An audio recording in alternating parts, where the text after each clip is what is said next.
He's concerned about a Brexit of sorts, but it seems like the globalist powers are much more concerned about it. And there are some new revelations about the IMF wanting a new economic crisis before the Brexit vote. And Bill Jasper is joining me right now. He's senior editor of The New American and also author of the book Global Tyranny Step by Step. You know, it's been interesting, Bill. There are a lot of secret meetings going on.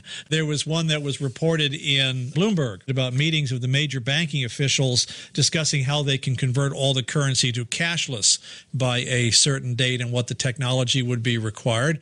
But now you have one here on the IMF. So in your mind, what is going on?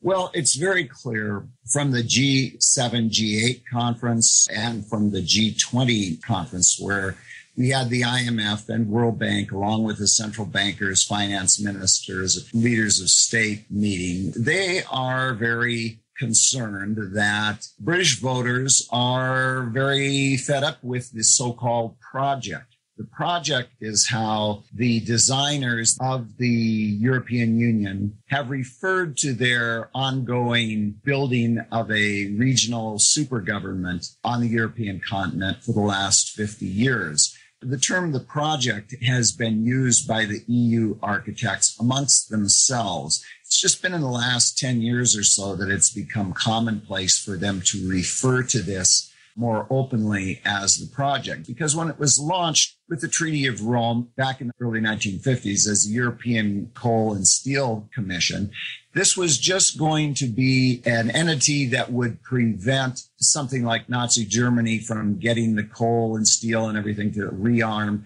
And it then grew into what was going to be the common market, and it kept evolving. Now it has evolved to the actual state of the European Union, and the next stage is the United States of Europe, where they will drop all pretenses about this consolidation of power and actually be able to exercise full unitary governmental power throughout the whole European Union. They're getting pushback on that in Greece and Sweden and Switzerland and Norway, particularly in Britain.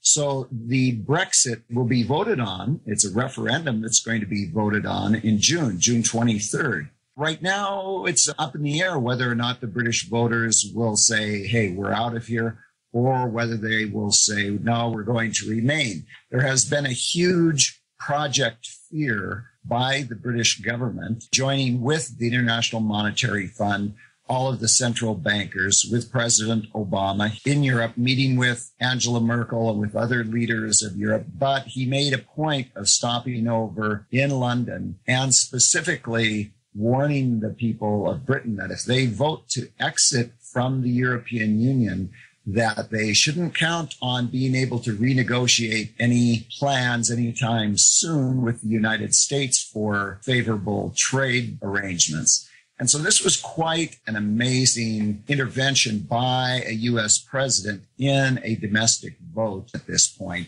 And I believe that ultimately it's going to backfire because the British people really don't like having a foreign leader come to their country and browbeat them. And threaten them, as a matter of fact. Yes. So, yes, I think that obviously for a lot of people, it did carry some weight because they're going, oh, gee, all these world leaders are saying we're going to be in tough financial straits, that nobody's going to trade with us if we get out of the European Union. So a lot of people in business, a lot of pensioners, a lot of government workers, of course, are very concerned about that. And that's what this whole Project Fear is about, is try to scare people into believing, the British people, that it will be more harmful for them to leave than to stay in the Union. Of course, the real threat is that if they stay in the Union, not only financially are they going to be harmed, but as the immigration tsunami, the migrant tsunami of last year showed, they're going to be swamped with a tidal wave of migrants and refugees, mostly from the Muslim world, over the next few years. They already are feeling this incredible pressure, particularly in London and Birmingham, where the most common name for babies born is Mohammed. If you watch videos from London and Birmingham and other parts of the United Kingdom, you'll see mass prayer gatherings of Muslims in urban and in rural areas. And of course, last year, 1.5 million migrants surged into Europe. This year, according to the EU Commission, they're expecting double that. Now, if 1.5 million caused the crisis that we saw last year, double that is going to be a huge whammy.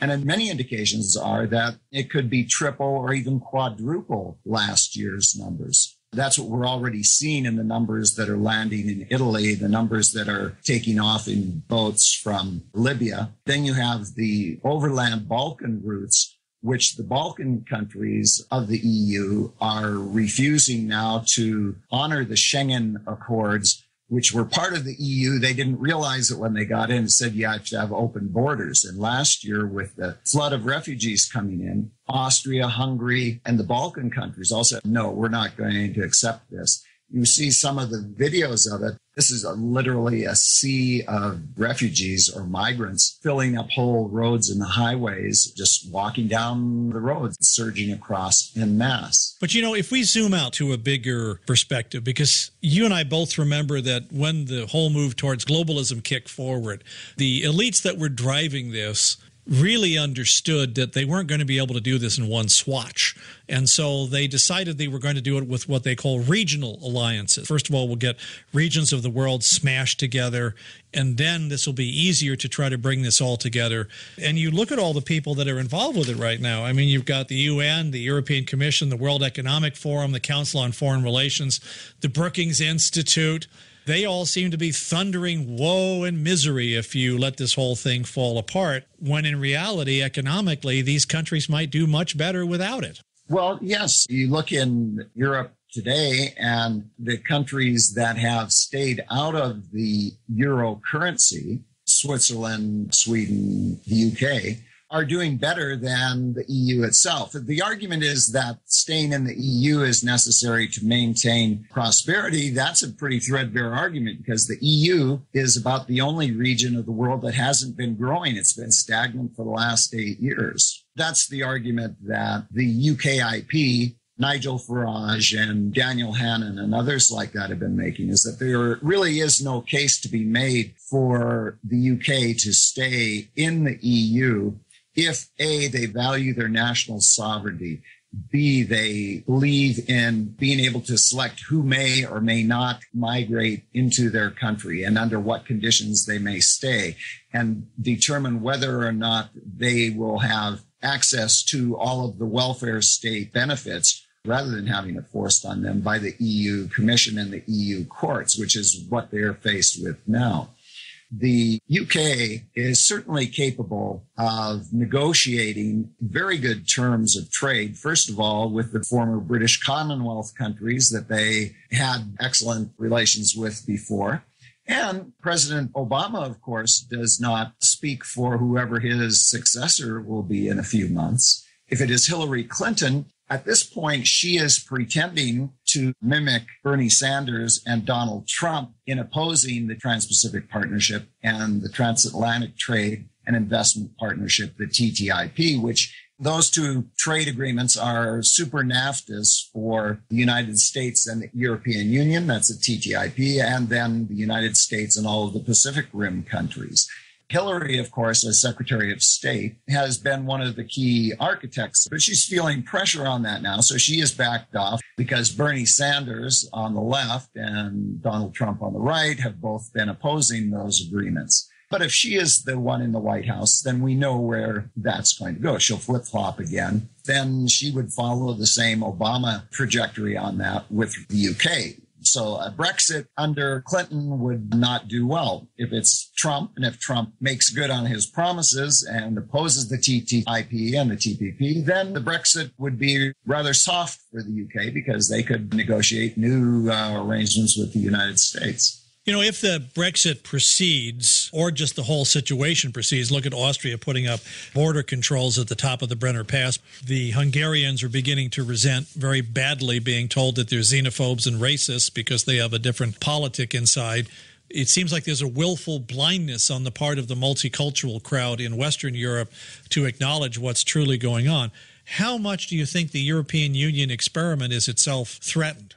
Oh, it's very seriously threatened. They just have, in the last few days, claimed to have worked out a deal on the Greek debt and opened another tranche of payments for Greece by the European Central Bank, the International Monetary Fund, etc. However, they're in a very precarious position. George Soros, who is one of the biggest promoters of the EU and of globalism in general, has been fretting that, the European Union is on the verge of collapse. We have to save it. He's one of the main ones promoting the refugee migration that will certainly destroy it. These architects of the European Union do not care that millions of people are going to be dispossessed by this. They do not care that millions of the refugees who are being given false hope of coming to Europe are being stranded in netherworlds in between, because there's just no way that Europe can absorb what the United Nations says is 60 million stateless or homeless people caused by civil wars, and terrorism. And as we've pointed out, my colleague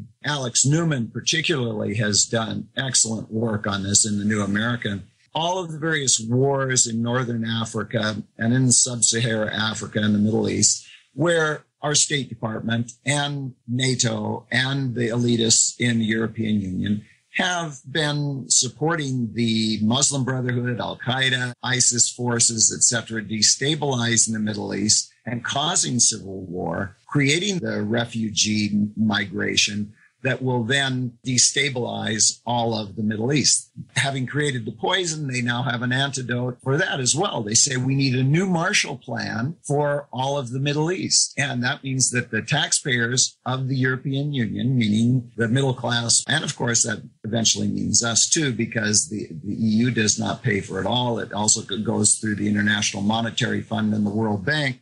So American middle class is going to be used to bail out this Marshall Plan, which is going to be used to create a regional government in the Mediterranean, primarily the EU border states of the Mediterranean with North Africa, Turkey, etc. Just last week, of course, the European Union announced that they had just reached this wonderful new accord with Turkey, in that they had agreed that if Turkey would take back a couple million refugees over the next couple of years, then they would give Turkey in return visa-free waivers for all Turkish citizens. Well, that means 80 million Turks would be given free access to Europe, which is something they have been seeking for decades, and something which we reported on about 10 years ago was really going to be seeing a major push by the elites in Europe. And we knew that because over the last 10 years, the number of Turkish officials and Turkish business moguls, etc., who have been invited to the annual secret Bilderberg meetings have been increasing dramatically. So they've been bringing in these elites from Turkey to these secret Bilderberg conferences to help coordinate these actions, whereby Turkey would be given eventual access to the EU and ultimately in membership status.